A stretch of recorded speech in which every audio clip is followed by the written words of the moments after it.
Chers amis de l'Institut des Libertés, bonjour et bienvenue dans cette nouvelle capsule de l'économie expliquée par mon père, Charles Gave. C'est moi. Alors aujourd'hui, on va essayer de faire une petite capsule, malgré le fait que Charles ait attrapé une très vilaine grippe.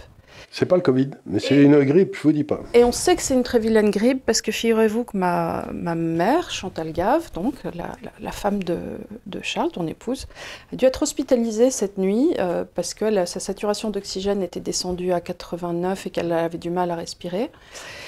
Et donc comme quoi, il y en a encore qui consomment de la bonne grippe française et qui ne vont pas vers cette saloperie chinoise importée. Et ça marche très bien aussi, on voit. Donc, si vous voulez être par terre, c'est très bien. Si vous voulez être par terre, n'hésitez pas. La grippe de cette année est de toute beauté. Elle vous envoie aussi bien à l'hôpital. Donc on n'est pas dans des super conditions physiques, mais vaillons. On va quand même essayer de faire une émission intéressante. Alors une émission intéressante sur quoi cette semaine ? Vous aurez peut-être remarqué, si vous suivez un peu les marchés et si vous suivez l'actualité, les hausses des coûts énergétiques, tout ce qui s'est passé dans le domaine de l'énergie, aussi bien sur l'électricité, bon, le nucléaire, ça c'était encore un autre dossier, mais voilà, et sur le gaz. Donc il y a eu effectivement des répercussions sur les marchés financiers aussi, ce qu'on verra plutôt dans une seconde partie. Ça ne fait que commencer. Et Charles pense que ça ne fait que commencer, avec évidemment à terme aussi des répercussions sur l'inflation, donc sur nos vies à tous. Vous remarquez, c'est pas comme si l'énergie, ça concernait pas nos vies à tous. Donc on a évidemment la présence du DAF aussi, qui est aussi Monsieur Énergie dans l'entreprise, je crois qu'on peut dire ça. Il y a une immense compétence. Le moins. Une immense compétence, du coup, de dépit, il va voir là-bas si j'y suis. Et il y était, voilà. Donc, écoute, j'ai posé quelques questions sur le site et sur différents supports aussi sur Twitter. Alors, il y a plusieurs questions, mais on va commencer par celle-là. Dido te demande, la hausse du prix du baril a été l'un des déterminants du déclenchement de la crise des subprimes en 2007. Est-ce que tu penses que la hausse actuelle, donc des cours du brut, pourrait engendrer une purge des actifs pourris, enfin schumpeteriens en tout cas, et bon, ça on va peut-être le voir dans un deuxième temps, mais est-ce que cet actif pourri ne serait pas l'euro? Deuxième question. Deuxième question qu'on verra peut-être dans un deuxième temps. Je vais essayer au départ de planter le décor un peu. Oui, plantons le décor. Oui. Pour voir un petit peu comment ça marche dans la réalité. Vous avez des économies capitalistes, ou non d'ailleurs, qui toutes fonctionnent avec de l'énergie.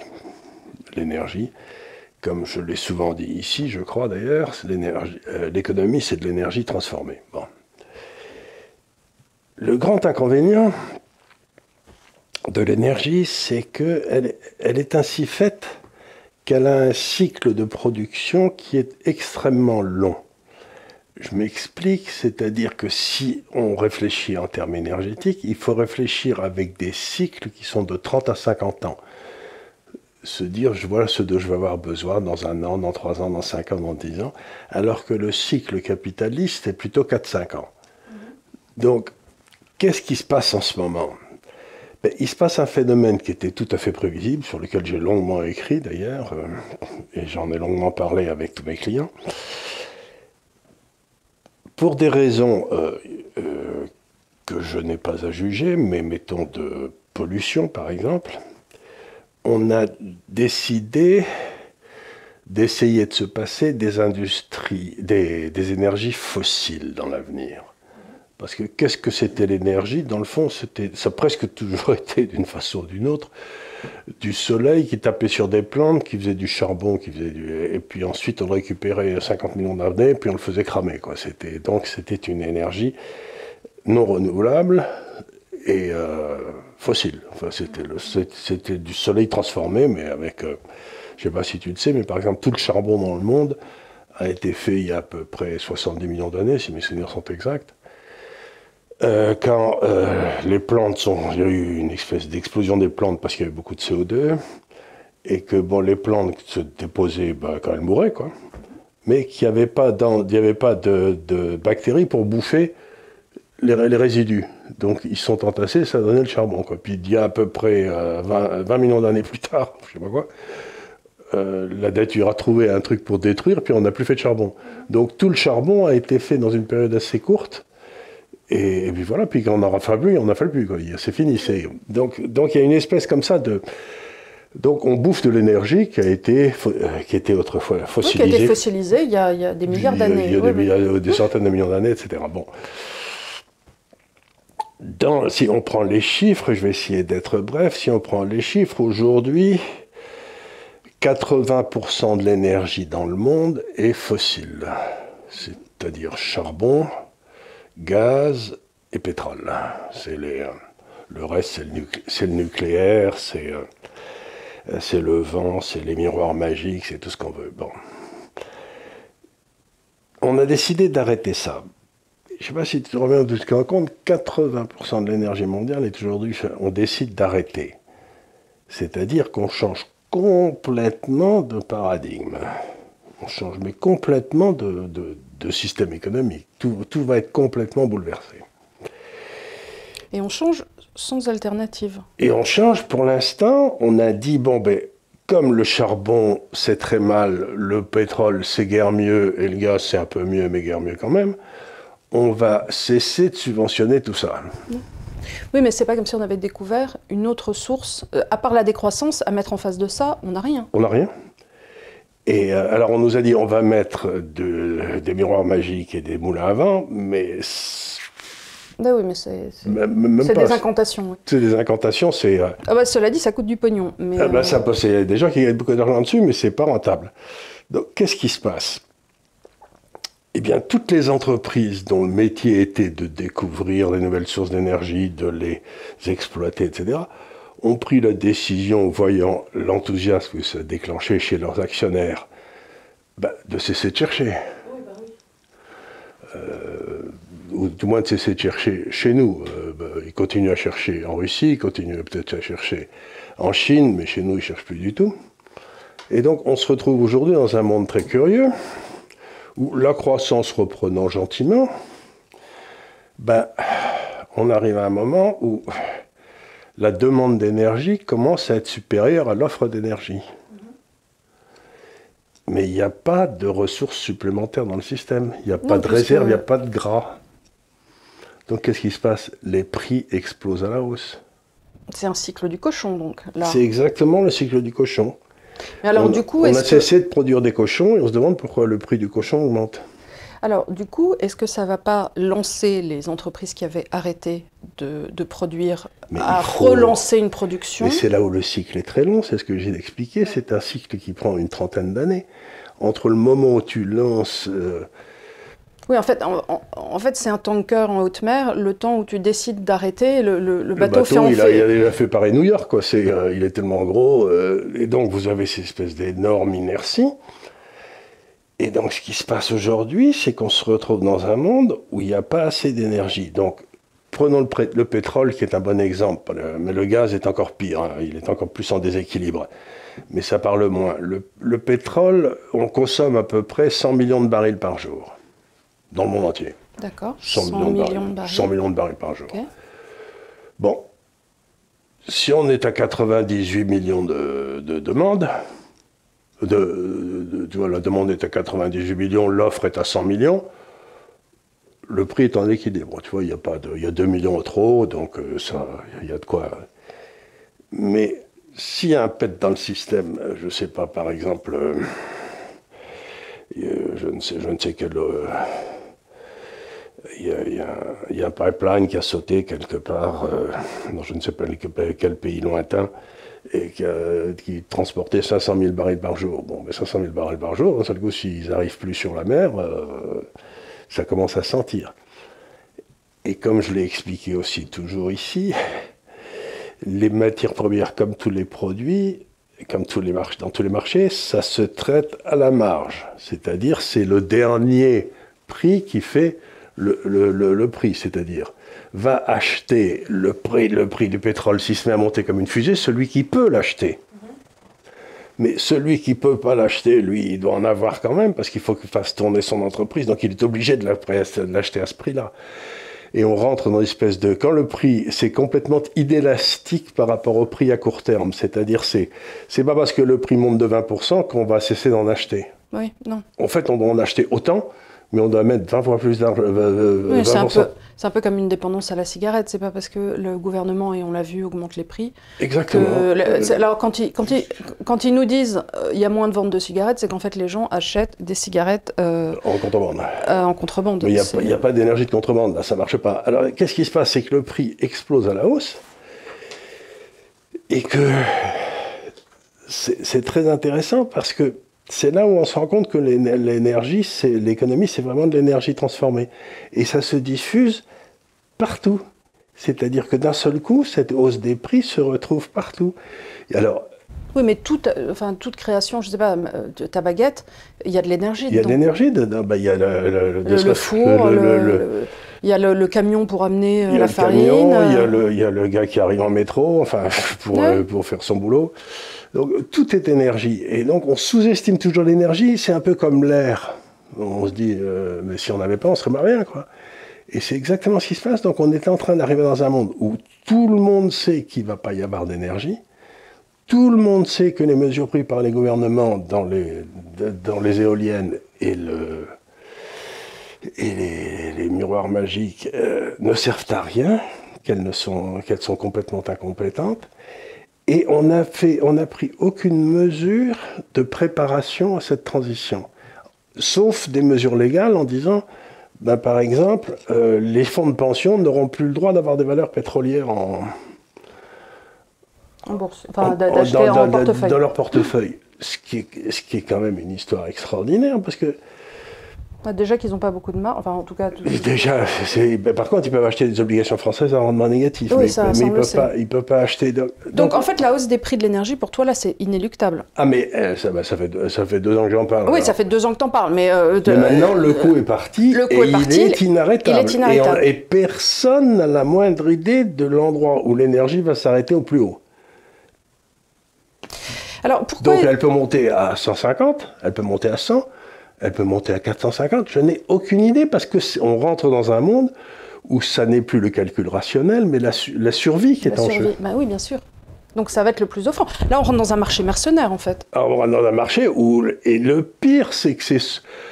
Ce qui m'énerve le plus dans tout ça, c'est comme toujours, c'est les petites gens qui m'ont ramassé le plus plein la tête. Bien sûr, bien sûr. Parce que les petites gens, comme je l'ai souvent expliqué ici, c'est les loyers, leurs dépenses habituelles, c'est les loyers, c'est l'énergie et c'est la bouffe. Or, qu'est-ce que c'est que la bouffe aujourd'hui, compte tenu des engrais, qui ne sont que de l'énergie, hein, et qu'est-ce que c'est que les loyers qui sont de l'immobilier, qui n'est que de l'énergie aussi, si vous voulez, ça va exploser à la hausse. Donc le niveau de vie des gens qui ont le niveau de vie le plus bas va ramasser une gamelle qui va faire paraître les quelques centimes hausse d'impôt sur le diesel qu'avait fait pour les gilets jaunes le puissant génie, là, comment il s'appelait, le premier ministre de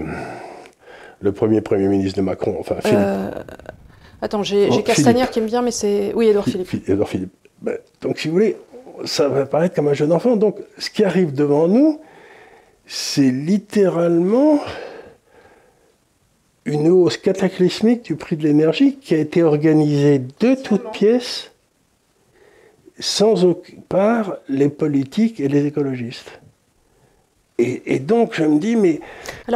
Alors, positivons, est-ce que ça ne va pas permettre, en prenant un pays comme la France, qui a quand même la chance d'être riche localement, est-ce que ça ne va pas permettre quelque part aussi de restituer des circuits courts? C'est-à-dire qu'on va arrêter d'aller acheter de la cerise turque, et du coup les gens vont peut-être se dire, ah bah ça va peut-être produire en local, consommer en local, sans avoir le coût du transport, qui du coup va devenir un coût qui peut-être ne va plus rendre la cerise turque intéressante financièrement. Le transport, aujourd'hui, je crois que 80% du commerce international se passe par bateau, avec d'ailleurs celui qui pollue de loin le plus, et des espèces d'énormes tankers, etc. Mais aujourd'hui, tout ce qui est production très éloignée et consommation à l'autre bout de la Terre est certainement condamné à mort. Mais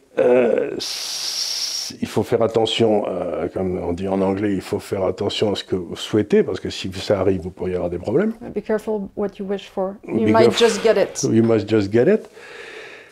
C'est un proverbe que j'aime beaucoup, mais qu'est-ce que ça veut dire? Ça veut dire qu'à ce moment-là, il y a toute une il y a toute une partie de notre niveau de vie qui était montée pas mal à cause de ces prix très bas qu'on avait sur des prix qui étaient faits là-bas, là, loin, loin, avec un produit pas cher et tout.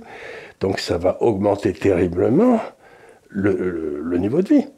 Donc, cette espèce de... Et alors, ce que j'essaye de faire comprendre aux gens, c'est que le cycle là, si on a une mauvaise année de production de blé, on se dit, bon, l'année prochaine, ça ira mieux. Et donc, on a des stocks, bon, le prix du blé monte un peu.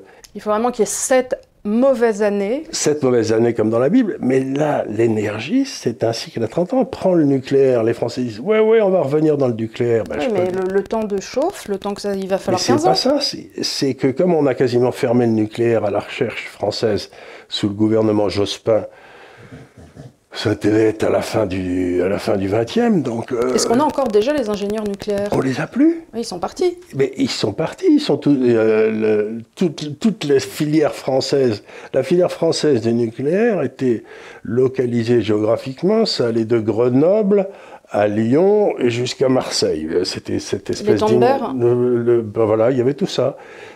Et tout ça, c'est là où il y avait des centaines et des centaines d'entreprises qui étaient sous-traitantes et où il y avait des types très compétents, j'en ai connu un certain nombre.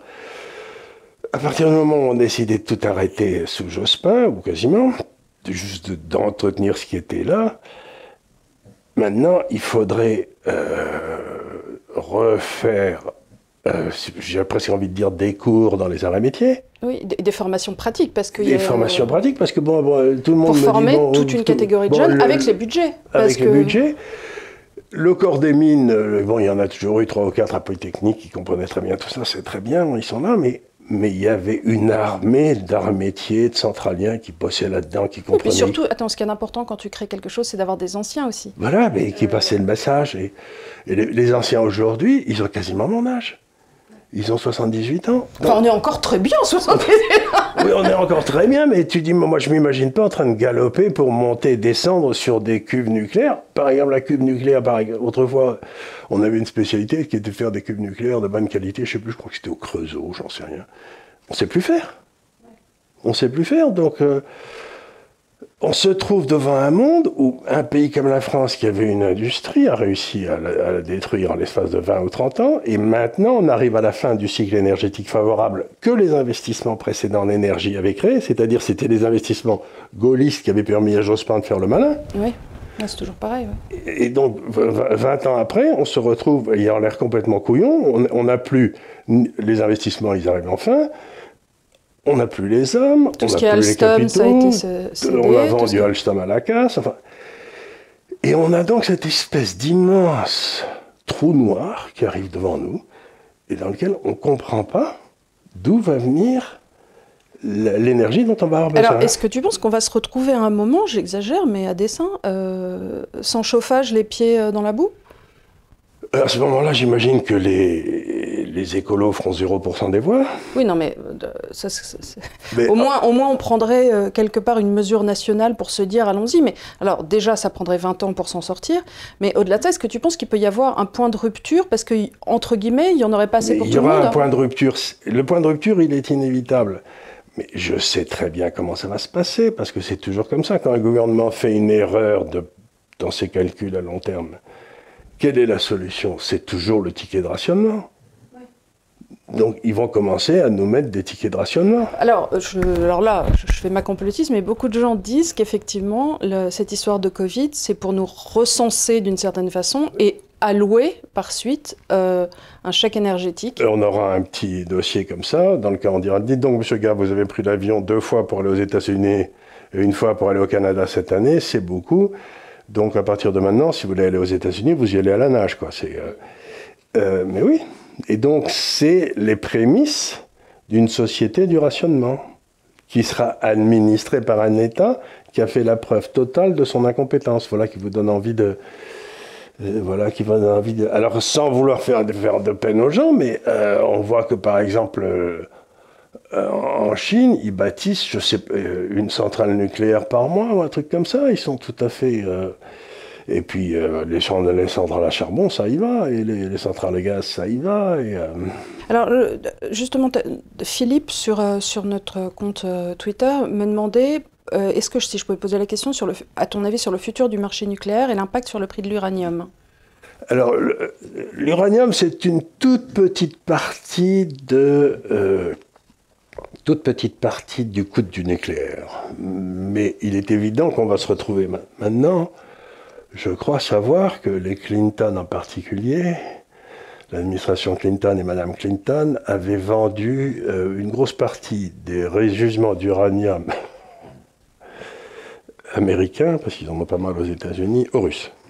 Ah oui, bah, fier à l'heure. Vous savez, le traître, celui qui parle avec les Russes, c'était le fils de Trump. Ah oui. D'après la presse officielle. En fait, ceux qui avaient tout vendu aux Russes, c'était les Clinton. Mais enfin, ça, c'est un détail. Il n'y a pas le fils de Biden dans une... Biden, il est dans tous les coups tordus, ça. Mais Biden, le fils de Biden, ça a toujours été une ordure, ça. Le père aussi, d'ailleurs. Mais ça, c'est pas... C'était plutôt sur le pétrole, lui. Donc oui, le prix de l'uranium va monter. Oui, en avoir, mais ça a déjà beaucoup monté. C'est déjà beaucoup monté. Et c'est pas essentiel. L'essentiel, c'est le know-how. On l'a bien vu avec l'histoire de Flamanville. Alors je sais que par exemple, il y a des gens comme Bill Gates, qui est loin d'être bête, qui consacre une partie gigantesque de sa fortune, de plus en plus, à essayer de bâtir des centrales nucléaires de poche, en quelque sorte. En disant, on a tous essayé d'aller vers le plus en plus gros, en fait, on devrait faire des petites centrales nucléaires, et qu'on pourrait disséminer partout, qu'on pourrait répéter à l'infini. On n'a pas besoin de ces espèces de monstres comme Flamanville, qui avait essayé de faire EDF. Toujours plus grand. On n'a pas besoin d'un Concorde, on a besoin d'un DC-3, quoi. Donc ils essayent de faire des tas de DC-3. Je connais rien, donc peut-être. Mais ça paraît pas idiot. Ouais. Alors, les Russes, par exemple, ont fait quelque chose que moi j'ai trouvé extrêmement malin, c'est qu'ils ont mis des centrales nucléaires sur des grosses barges. Ah oui, on en avait déjà parlé. Je trouve ça malin. Donc, s'il y a besoin d'énergie nucléaire, quand il fait froid en Sibérie, on envoie la barge là-bas. Puis on a besoin d'air conditionné à Moscou pendant l'été, on envoie la barge en bas, et puis elle se bat. Donc on va essayer de rendre l'énergie un peu plus mobile. Puisque la mobilité est réduite, on essaye de réduire. Donc il y a toute une série de solutions qui se présentent, et j'ai pas de doute que les gens vont se mettre au boulot et trouver des solutions qui sont plus intelligentes les unes que les autres. Il va y avoir aussi des efforts gigantesques à faire d'économie d'énergie. Mais alors le drame, c'est là où c'est assez rigolo, c'est que dans l'énergie, vous avez le transport, vous avez tout ça, et puis il y a l'électricité. J'avais une question sur ça, justement. Qui représente, je crois, que 40% de l'énergie mondiale. Je ne me souviens plus très bien, mais je crois que c'est à peu près ça. Mais celle-là, en raison de ce qui se passe dans les économies, ne serait-ce que du fait qu'on n'est plus au bureau, mais qu'on travaille de chez soi. Donc, oui, mais du coup, on a besoin de beaucoup d'Internet, et ça aussi, ça bouffe de l'électricité. Ça bouffe beaucoup.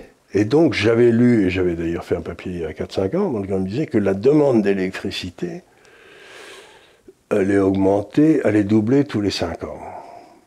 Bon, mais là aussi, donc ça veut dire qu'il faut aménager le réseau électrique, il faut faire des investissements monstrueux.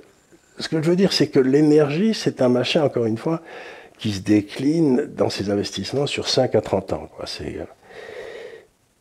Et qu'on est déjà en retard. Donc. Et qu'ils ont pris toute une série de mesures sur les énergies dont on ne pouvait pas disposer. Donc ils modifient le stock de production d'énergie. Mais sans prendre, pour l'instant, sans avoir pris aucune mesure d'aménagement, d'accompagnement. Donc ils coupent ici.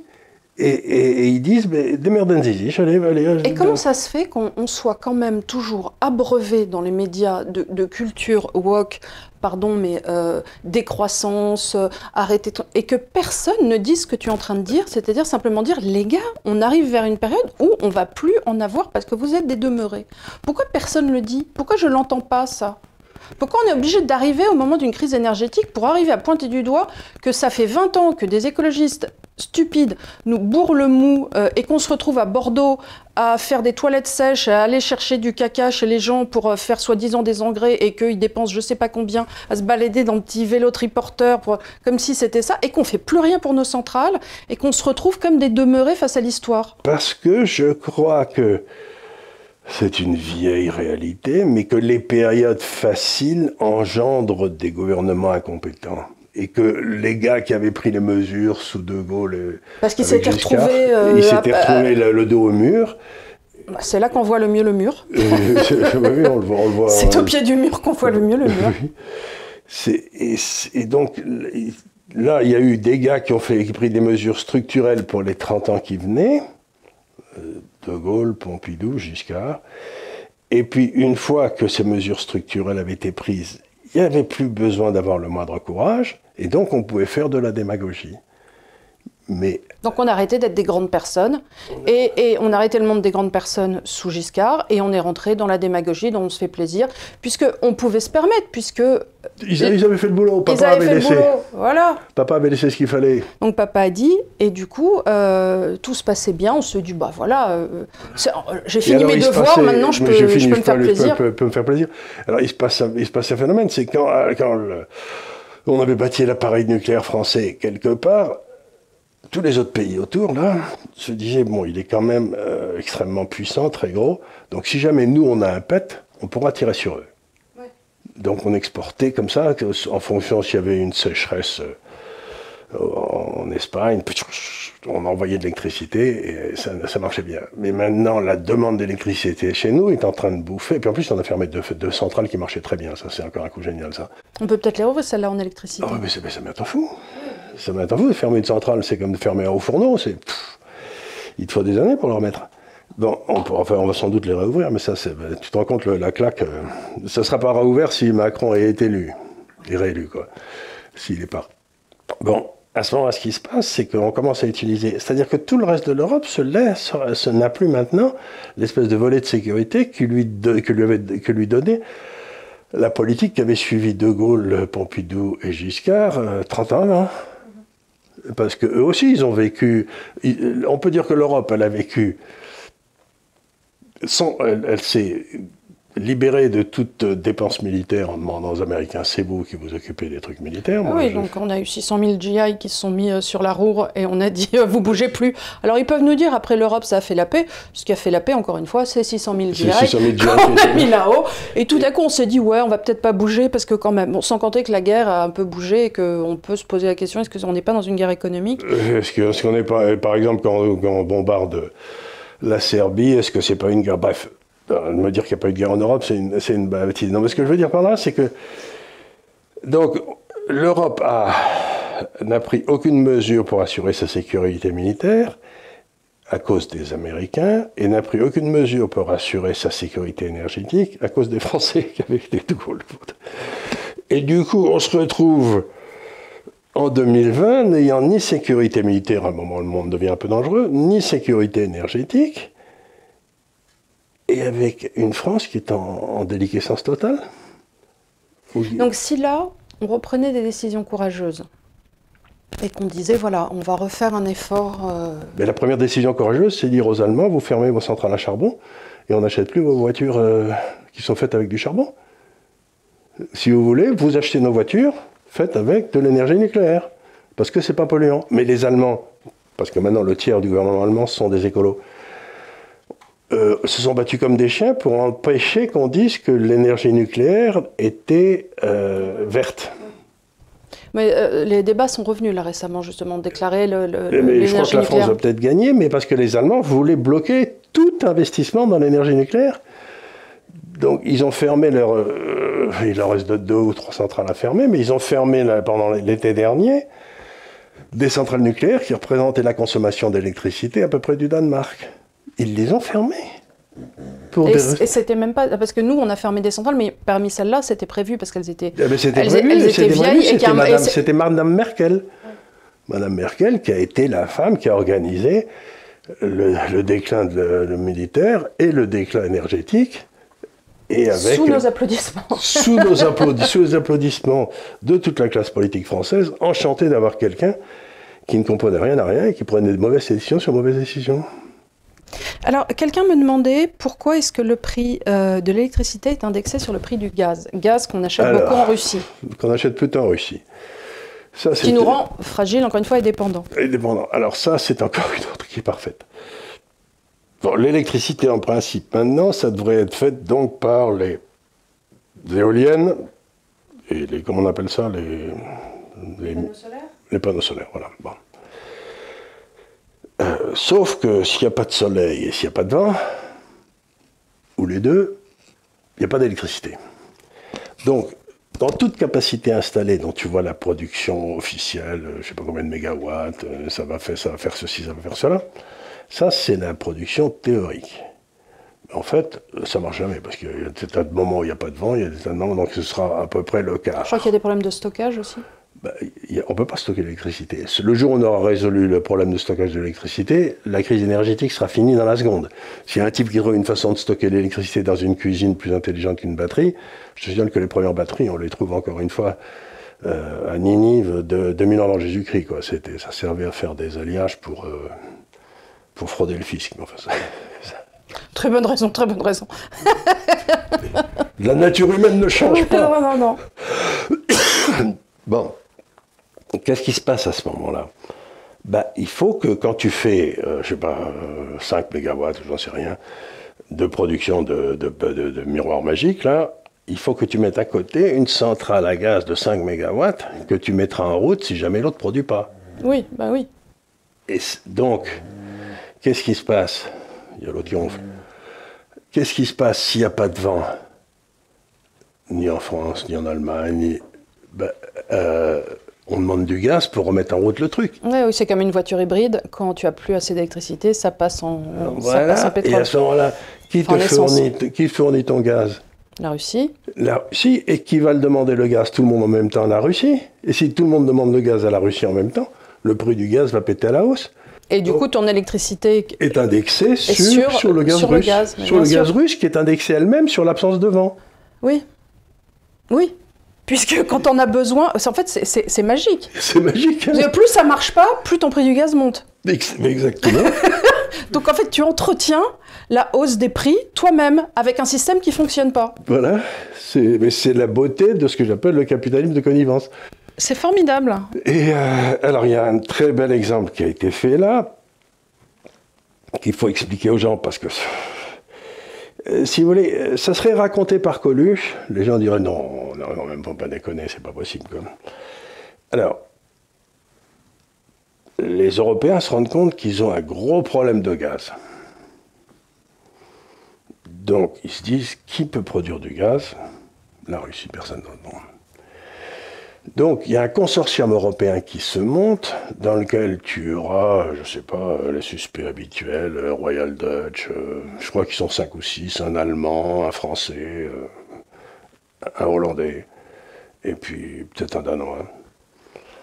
Et ils disent aux Russes, on aimerait bien de sociétés du secteur privé, énergétique. On aimerait bien vous acheter du gaz. Et les Russes disent, on veut bien, mais vous savez, on n'a pas envie de faire les investissements pour le transporter de 2500 km, le pipeline. Qu'à cela ne tienne, disent les Européens, c'est nous qui payons tout. Donc tu vois, ça s'appelle Nord Stream 2. Oui, oui, le fameux. Le fameux Nord Stream 2. Donc on paye tout, disent les Européens. Tu en avais parlé avec Xavier Moreau dans le second entretien. Et l'idée aussi, c'est de faire passer le gaz en dessous de je ne sais quelle mer, la Baltique ou j'en sais rien, pour éviter l'Ukraine, parce que l'Ukraine, c'est quand même un panier de grappes incroyable. Et comme on le voit en ce moment. Comme on le voit en ce moment, et qu'il ne faudrait pas que les Ukrainiens nous forcent dans une guerre en coupant le gaz avec la Russie, donc on fait passer en dessous. Donc ça a dû coûter bonbon. Ça a coûté bonbon, mais surtout, ça enlève une grosse partie de ses ressources à l'Ukraine qui attendait le passage du gaz pour toucher du fric, pour ne rien faire. Ce qui permettait de financer le fils de Biden, ce qui était quand même important, entre autres. Et les campagnes présidentielles de M. Biden. Mais bon, ça c'est un aside. Qu'est-ce qui se passe à ce moment-là? Le gaz est prêt à être envoyé. Mais maintenant, il est fini. Mais les Américains gueulent comme des putois en disant, dites donc, si vous devenez complètement dépendant du gaz russe, là, il suffira qu'ils disent, je vous coupe le gaz et vous vous couchez. Donc, vous n'avez plus besoin de ma protection militaire à ce moment-là. Donc, si vous voulez garder ma protection militaire, et d'ailleurs, on va... Ben, vous prenez pas le gaz russe. Oui, mais du coup, on prend quel gaz? Et ben du coup, on fait monter le prix du gaz comme une fusée, il n'y a pas de gaz de remplacement. Et surtout, tous les investissements faits par les grands groupes européens valent zéro. Parce qu'ils ont dépensé le pognon. Oui, pour faire ce Nord Stream 2. Les Russes, ils s'en foutent. Il aurait fallu arrêter le coup en amont, avant de créer les pipelines. Parce qu'une fois qu'elle est faite et que tout le monde a dépensé, ils disent maintenant je vais m'en servir. Et alors du coup, les Américains essayent de créer une espèce de tension en Ukraine pour faire croire que les Russes vont envahir l'Ukraine. Ah, tu penses que c'est factice? Ah, mais c'est complètement factice. C'est pour que les Européens se réalignent derrière l'OTAN.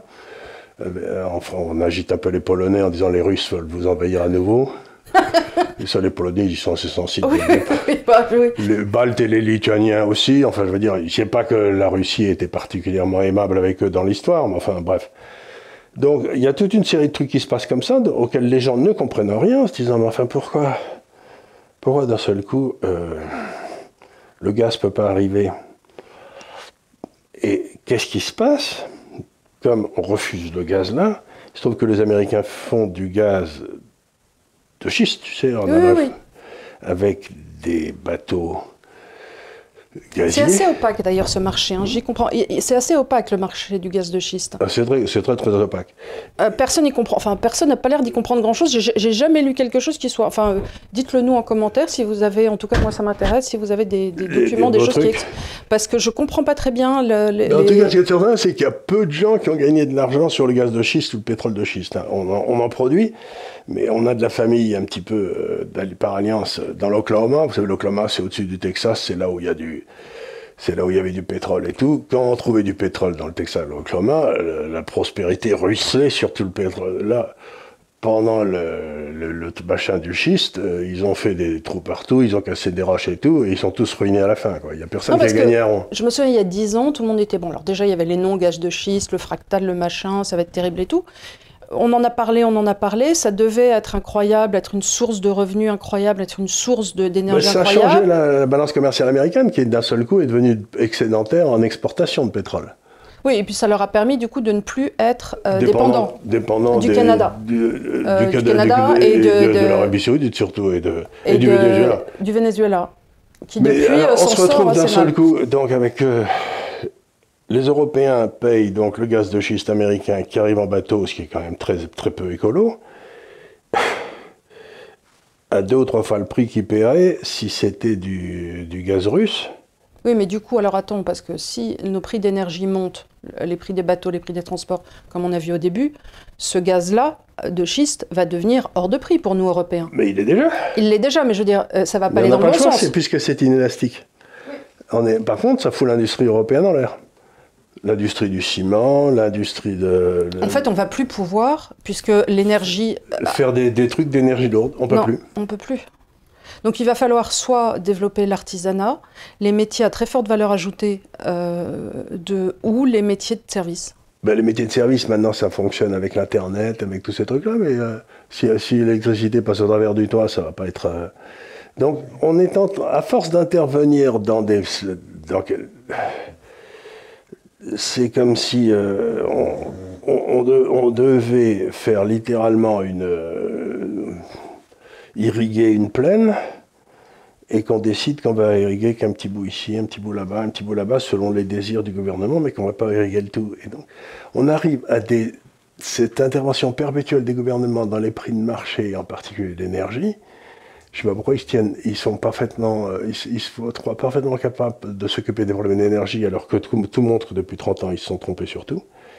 Et c'est ça qui nous amène dans une baisse du niveau de vie gigantesque, puisque les calculs, c'est ce que j'ai fait dans un article récemment, j'ai regardé, ExxonMobil, donc, qui est la plus grande société pétrolière du monde, un département de recherche, et qui explique que la demande d'énergie primaire en Europe, dans les 30 ans qui viennent, va baisser de 17%.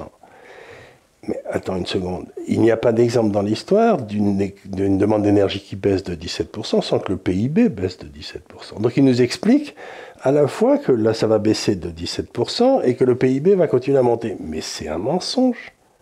C'est une hausse de la productivité énergétique qui est impossible, ça n'existe pas. Donc ce que les hommes politiques sont en train de nous préparer pour les 30 ans qui viennent, il faut bien que tous les gens soient là, qui nous écoutent et en soient bien conscients, c'est une baisse de notre niveau de vie phénoménale, et normalement, on ne devrait parler que de ça pour les élections qui arrivent. C'est qu'il y a un désir de faire baisser le niveau de vie des Européens. C'est absolument extraordinaire. Et une acceptation par les classes dirigeantes que cette baisse est parfaitement justifiée. Oui, mais de toute façon, ils s'en foutent, eux, ils ne seront pas impactés. Quoi qu'il arrive, c'est un peu comme dans l'ex-URSS, où tu trouvais jamais un filet ou un contre-filet, parce que tout allait au siège du parti. Je veux dire, c'est un peu comme quand tu vas en Chine. Où sont les morceaux de poulet? En Chine, tu n'as que des tout petits morceaux de tu sais pas quoi, d'abat. Les mecs, ils mangent les coups des poulets, les pattes des poulets. Tu dis, mais il est où le reste du poulet? Et il est au siège du parti. Non, mais je ne sais pas où il est le reste du poulet. On le voit jamais. On voit que la tête, les coups, les trucs gélatineux. Tu dis, mais où va la viande? Et voilà, il y a un moment où ça va être ça. Donc évidemment, les huiles se disent, moi je ne serais pas impacté, parce que quoi qu'il arrive... J'imagine qu'à la cantine à Bruxelles du Parlement européen, ça va pas être le désastre. Non, mais... et puis ils s'arrangent. En plus, est-ce que les parlementaires, mais n'ont pas des prix d'électricité particuliers? Je crois qu'il y avait un chèque énergétique ou des prix qui étaient depuis la nuit des temps, depuis De Gaulle, avec des prix particuliers, un peu, tu vois, comme tu as des prix pour la SNCF ou des choses comme ça. Je crois qu'il y a ça. Bon, Mais c'est toujours vrai, mais je suis certain que si leur but, c'est d'organiser des tickets de rationnement, celui qui est au sommet de la société, quand il y a des tickets de rationnement, c'est celui qui distribue les tickets de rationnement. Donc on va vers une société où les tickets de rationnement seront distribués par M. Castex, quoi. Et c'est ça le but de toute la politique qu'on nous fait depuis 10 ou 15 ans, qu'on appelle le grand realignment, vous savez. Oui, le grand reset. Le grand reset, c'est d'organiser une société de rationnement. C'est horrible, ça me désespère de... Bon, alors attends, parce qu'il y avait une autre question. Et en gueulant contre le fait que les Chinois, eux, qui étaient dans une société de rationnement, ils sont en train d'essayer d'en sortir. Donc ça, c'est absolument stupéfiant. Alors, c'est une question qui va un petit peu, mais je crois qu'on n'aura pas le temps véritablement aujourd'hui d'aborder l'aspect, parce qu'au début, on voulait parler des marchés aussi. Je pense qu'on fera ça dans une seconde émission la semaine prochaine, parce que là, on est déjà 41 minutes. Donc, ça va être un peu une question de transition, mais toutefois. Donc, pour toi, malgré le choc énergétique qui se profile, les actions liées aux hydrocarbures peuvent-elles réellement performer face aux formidables pressions SEG qui en font un secteur pestiféré et boudé par les fonds d'investissement? Alors oui, bien entendu. Le vrai problème ici, c'est qu'il faut revoir ce qui vient de se passer avec EDF. Oui. On a forcé, donc, à vendre à... non, c'est pas ça, c'est que... À perte. Enfin, on a dit, il va y avoir une perte énorme, puisqu'on achète du gaz avec lequel on fait de l'électricité, et cette perte, logiquement, elle devrait être supportée par le consommateur, puisque c'est... on a dit non, c'est EDF qui va prendre la perte, qui va assumer la perte pour les... Oui, donc les personnes détentrices d'actions d'EDF ont perdu d'un seul coup 25%. Ping. Ils s'en foutent parce que 88% du capital est détenu par l'État français, donc ça les a pas... Oui, mais enfin, ça fait quand même... Ça veut dire quoi? Essayons de réfléchir, parce que, par exemple, ton frère gère un fonds, et depuis un an et demi, il est bourré de valeurs énergétiques. Ça lui a coûté d'une performance relative, mais depuis 6 mois, il cartonne comme un fou. Bon. Tout ça pour dire que c'était prévisible. Et que ça a été prévu. Ça a été prévu. Moi, ça fait 2 ans que tu dis on va vers un désastre, mais maintenant, comme rien n'a été fait, bon. Donc vous avez... Je vais vous raconter une petite anecdote qui prouve à quel point les choses ne changent jamais. C'est en 1973. Donc je suis au début de ma carrière, un jeune analyste dans une banque française. Je vais une communication organisée par une société pétrolière canadienne qui s'appelait à l'époque Imperial Oil, qui était la plus grosse société pétrolière canadienne. L'analyste qui fait la présentation sur Imperial Oil dit, écoutez, faire une analyse un peu comme celle que je viens de faire, on va vers une pénurie d'énergie, le prix de l'énergie qui était à $1 le baril, ça va monter beaucoup, il va monter à 3, on est passé à 35, tu vois, c'est pour dire... Bon, enfin, bref, il voit bien le coup, et il dit, bourrez-vous d'Imperial Oil. C'était pas idiot, puisque c'était le plus gros producteur. Alors moi, je lève la main, encore tout le monde a posé des questions intelligentes, et je pose une question stupide, et je dis, et qu'est-ce qui se passe si le gouvernement bloque le prix de l'énergie au Canada? La salle morte de rire. d'où il sort celui-là. Eh bien, tu ne le croiras pas, 9 mois après, c'est ce que faisait Trudeau. Et le cours de l'Imperial Oil s'est écroulé. Donc le danger, si tu achètes des sociétés pétrolières, il ne faut pas les acheter chez nous. Oui, c'est ça. Enfin, il ne faut pas les acheter dans des pays... Enfin, il faut choisir les gouvernements des pays dans lesquels tu achètes tes actions. Voilà, et là, si je m'en total, c'est un tel état dans l'état, je ne pense pas qu'ils y toucheront, mais j'en sais rien. La façon dont ils ont liquidé EDF, là, parce que c'était mettre EDF à mort, ce qu'ils ont fait, c'était quand même... c'est aussi là, ils peuvent toujours aller se financer sur les marchés, les gars. Ils vont en prendre pour 15 ans, là. Ils vont en prendre pour 15 ans, c'est le gouvernement qui va être obligé de payer. Donc, qu'est-ce qu'il y a? Ben, je me dis, peut-être acheter quelques sociétés pétrolières russes. Oui, beaucoup de gens posent des questions sur les sociétés pétrolières russes. Peut-être acheter des obligations russes qui vous donnent du 7 ou du 8%. Alors oui, pareil, les gens te demandent. Et la Russie, parce que comme parfois tu parles de la Chine, les gens disent oui, et la Russie, qu'est-ce que vous pensez des actifs russes? Qu'est-ce que vous pensez des actifs énergétiques russes? Oui, alors là, je fais ça bien sûr dans l'espoir d'être acheté par le gouvernement russe. Oui, parce que les Chinois ne payent plus assez. Les Chinois, bon, puis je leur ai rendu service, c'est fini. Donc oui, il y a ça qui est très important, c'est-à-dire qu'il faut garder dans l'esprit que si vous achetez, je ne sais pas, BP, allez, qui est une très belle société, qui était British Petroleum et qui a changé de nom pour s'appeler je ne sais pas quoi, je crois que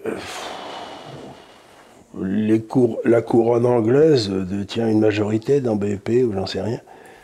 Depuis toujours, hein, parce que c'était le truc, c'était en Iran, c'est là où ils allaient, c'est les terres de chasse de l'Angleterre à l'époque. Bien, il n'est pas du tout exclu que le gouvernement britannique dise à Sa Majesté, ce que je veux dire, c'est que les Anglais ont moins tendance à faire ça, mais quand même. Donc le vrai problème, c'est que si on est gouverné par des crétins qui font rattraper par la réalité, ils vont essayer de bloquer le message. En fait, encore une fois aussi, il faut regarder les sociétés pétrolières dont on parle, qui est au conseil d'administration. Et est-ce que l'État détient une participation? C'était une recommandation que tu faisais très souvent dans ton achat de 10 antifragiles dans les actions françaises. Et on verra la semaine prochaine quelle autre action et pourquoi les marchés sont aussi volatiles en ce moment sur le cours des actions. Mais il faut bien se rendre compte, et ce sera une présentation pour le suivant, c'est que j'ai dit qu'il y avait une espèce d'arbitrage en 30 ans de générations compétentes vers les générations incompétentes et de facilité vers le difficile, etc. Et ça se passe sur 30 ans en moyenne. Et donc il y a des moments où en quelque sorte le pétrole est pas cher du tout et les actions sont très chères parce que l'énergie est pas chère du tout. Et puis 15 ans après, en général, en moyenne, les actions sont très bon marché et le pétrole est très cher, quoi. Je crois qu'on est en train de terminer une période avec des actions très chères et du pétrole très bon marché. Oui, si on a quelque chose à retenir d'aujourd'hui, c'est que et on va à toute allure vers une période où le pétrole va devenir très cher et les actions très bon marché. Oui. Donc, par exemple, en 70, il y avait ce qu'on appelait les Nifty 50, les 50 valeurs qui ne pouvaient pas baisser. Vous savez, c'était, il y en a la moitié qui ont fait faillite depuis, mais enfin, ça s'appelait les Nifty 50. Hein. Genre Kodak? Genre Kodak, IBM elle est toujours là, mais enfin, il y avait Kodak, IBM, il y avait Citicorp qui a fait 2 fois faillite, enfin bref. Il y avait ça. Et puis vous aviez Exxon. Bon, je crois qu'entre 70 et 80, c'est-à-dire en 10 ans, les Nifty 50 ont baissé de 80% et Exxon a triplé. Donc celui qui rentrait avec un portefeuille qui ne pouvait pas baisser... Malgré des Exxon Valdez? Malgré des Exxon Valdez, ça fait partie des... Donc ce que je veux dire par là, c'est qu'on est sans doute à la veille d'un bouleversement total. Ce qui va devenir dominant maintenant pour la valorisation, c'est de transformer de l'énergie de façon rentable avec un prix d'énergie très élevé. Il n'y en a pas beaucoup qui arrivent. Alors juste, et ça sera ma dernière question, avec cette hausse du prix de l'énergie, sachant que l'énergie rentre dans la fabrication de tout le panier de la ménagère, est-ce que, et tu l'as déjà dit quand bien même que ça allait avoir un impact très fort sur les ménages les plus modestes. Absolument. Est-ce que ça veut dire que notre panier de la ménagère, nos courses vont être plus chères? Ben, évidemment, je calcule... C'est-à-dire le beurre, le faux filet, la saucisse, enfin tout. Mais je calcule, on me dit l'indice des prix de détail aux États-Unis, le CPI, Consumer Price Index, est à 7%, allez, hein, sur les 12 derniers mois. C'est déjà énorme. Et puis j'ai calculé un indice des 3 prix essentiels dont je t'ai parlé, le loyer, la voiture pour aller au travail, l'énergie et chauffer, et l'électricité de chez toi. Les 3, la bouffe, l'énergie et le loyer. Bon. Ben, celui-là, il est déjà en hausse de 13% sur les 12 derniers mois. Plus l'inflation de 7%? Non, ça intègre l'inflation de 7%. Il est déjà le double. Ouais. C'est-à-dire que les petits gens dans lesquels ces 3 représentaient 100% de leur défense, eux, ils ne souffrent pas d'une inflation de 7, ils souffrent d'une inflation de 13. Et si leur revenu disponible n'augmente pas de 13, et il a dû augmenter de 2 ou 3, le revenu disponible a tout cassé, donc ils ont une chute de leur niveau de vie de 10%. Ils sont où? C'est-à-dire que si tu mettais effectivement 10% pour tes loisirs, bah tu les as plus là, tes 10%. Ah bah là, plus rien, t'es complètement ratiboisé. C'est l'histoire que je racontais. Tu termines... la fin du mois commence le 10 du mois, quoi. C'est-à-dire qu'on va tout droit vers des révoltes, des jacqueries. Il va y avoir des jacqueries. Les gens vont dire, écoutez, vous êtes gentil, mais je ne peux plus bouffer, quoi. Comment je fais bouffer mes enfants? Comment je mets surtout de l'essence dans ma voiture? Alors on va leur dire pour aller travailler, j'ai besoin de mettre de l'essence dans la voiture. Et puis j'ai besoin d'aller chercher les enfants à l'école, les amener à l'école, aller les chercher à l'école. Alors oui. Donc c'est une politique qui a été faite par des gens hors sol qui ne croient pas... qui n'ont pas conscience des réalités. Qui passent leur temps à intervenir dans le marché pour faire des bêtises, alors même qu'ils auraient toutes les occasions d'intervenir, par exemple comme De Gaulle l'avait fait dans les années 60 et 70, pour préparer l'avenir énergétique à 30 ans. Je ne veux pas de mal au gouvernement s'il essaye d'assurer la stabilité. Ça fait partie de son boulot quand même, l'énergie. Donc il s'occupe, si j'ose dire, du prix de la baguette. Je ne sais pas pourquoi, il y a une espèce de controverse avec M. Édouard Leclerc, je n'ai pas très bien compris pourquoi avec la baguette. Parce que, alors en fait ce qui s'est passé, pour la petite histoire, c'est que M. Leclerc est allé dans un talk show et a commencé à dire que lui, il n'était absolument pas contre, possiblement, demander le pass vaccinal à l'entrée de ses magasins, même s'ils ne l'ont pas fait en pratique. Du coup, c'est ce qu'on appelle sur les réseaux un bad buzz. Et à mon avis, je ne suis pas sa campagne de com, mais pour contrer ça, il a voulu faire un produit populaire d'appel parce que les gens ont dit « Ah bah puisque c'est comme ça, on ne va plus dans vos magasins ». Du coup, ils ont fait un produit d'appel qui est cette baguette qui casse le marché. Ça, 27. Ah bah, évidemment, de toute façon, déjà, les baguettes industrielles, on ne va pas se mentir, sont quand même beaucoup moins bonnes parce que ce n'est pas la même farine. Mais c'est vrai que toi comme moi, on a pu voir quand on va là où, à Montfavet, là où on va l'été, il y a des gens qui à midi prennent littéralement 30 baguettes avec de la viande pour animaux et tu sais bien qu'ils mangent que du pain et ils vont manger 2-3. Donc effectivement, si ça, d'une baguette à 30 centimes fait la différence quand on achète 30. Et que tu fais des sandwichs à l'omelette. Qu'un type comme Leclerc qui vise dans le fond sur les gilets jaunes, quoi. Sa clientèle, c'est les gilets jaunes, j'imagine beaucoup, soit en train d'essayer de faire baisser les prix pour essayer de compenser la baisse du niveau de vie de ces gars-là, c'est un signe indicatif que ça ne va pas du tout. Parce que normalement, ils ne devraient pas se préoccuper de ça, mais ça veut dire qu'il doit avoir des remontées en disant mais nos chiffres d'affaires sont en train de s'écrouler, quoi. Et surtout sur, entre guillemets, la belle consommation. Et donc, ça, je l'ai vu aussi dans le sud-est, puisque tu parles dans le sud-est, enfin dans le Montfavet. Quand j'allais justement chez Édouard Leclerc ou Auchan il y a 15 ou 20 ans, le rayon vin, il y avait des vins qui étaient très bien là-bas. Et maintenant, il n'y en a plus. Oui, non, mais tu le vois au rayon viande aussi, parce que tu retrouves plus les jolis morceaux. Ils vont partir. Oui, ils vont partir. Je ne sais pas où ils vont, mais... ils vont à l'Élysée.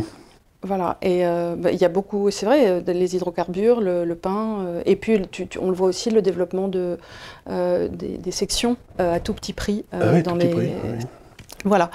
Donc, écoutez, c'était pas une émission très réjouissante. Mais ce qu'il y a de certain, c'est qu'on va vers une crise énergétique importante et que les gouvernements n'ayant rien préparé vont certainement augmenter la contrainte une fois encore. Oui. Ils n'ont pas d'autre solution.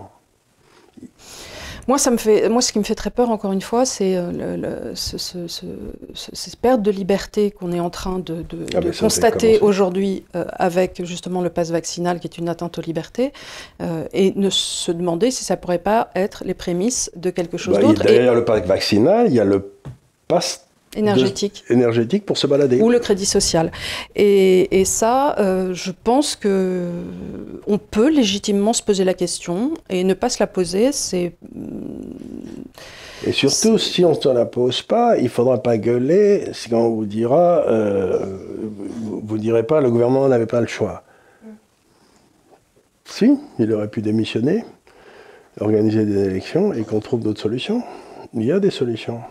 Bon, en tout cas, bonne nouvelle, l'Espagne, l'Angleterre ont l'air de sortir de cette histoire de passe vaccinal. Ce qui veut dire que là aussi, il y a les... Donc, dans des pays où visiblement les libertés sont un peu plus écoutées, des choses se défont. Donc, espérons que ça crée des mouvances dans ce sens-là pour notre pays. Je suis tout à fait d'accord avec toi. C'est la bonne nouvelle. Je crois encore dans le pays. Enfin, en Angleterre, on voit pas ce qui peut maintenant permettre au gouvernement français de renforcer le pass vaccinal, alors que l'Angleterre et l'Espagne l'abandonnent. Voilà. Qu'est-ce qu'ils savent, l'Angleterre et l'Espagne, que nous ne savons pas, ou le contraire? Voilà.